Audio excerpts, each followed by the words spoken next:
Qadrdonlar, yana bir ishonchli mijozimiz xonadonlarda. Assalomu alaykum. Og'zidan shunday hid kelardi. Hamma joy hid, masalan, yostiqlar, keyin hijrlashlar, ovqat yemaslik, darsga bormaslik, faqat holsizlanik shunaqalar bor edi. Keyin sizlarni ko'rdim, bir ikki kishilarni ana shunday gapirganlarini ko'rdim.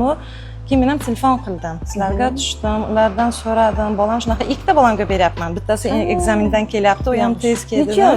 U 9-klass, Yaxshi. bunisi 2-klass. U ham ozg'in bo'lib ketgan, shunaqa dog'lar paydo bo'lgan yuzlariga. Parazitlardan-da.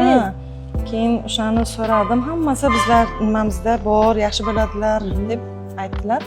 Keyin o'sha paytni o'zida zakaz qildim. Hada olib keldilar. 1 oyligini oldim, yana 2 oyligini yana olmoqchiman.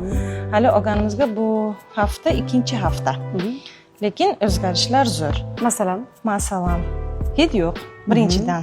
Shu har kecha shu bitta yostiqni hidi bo'lardi ertalab. Hid yo'q. Keyin zapor bo'lardi. Ko'pincha zapor yo'q. Har ertalab bolalar boradi, o'zi ichadi, o'ziga yoqqan ovqat yeyishlari, appetitlari juda ham zo'r bo'lgan. Shunda nima qilsam, doridan keyin 20 soatdan keyin ay och qoldik deb keladi.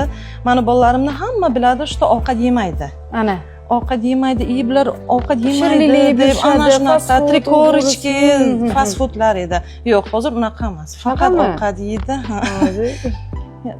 Hijrlashlari yo'qotgan. Yo'q, hozircha hammasi yaxshi. Keyin sizlarga nimaga rahmat deyman.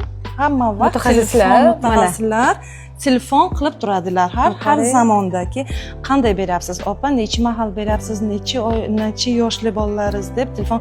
Menga shunisi yoqdi.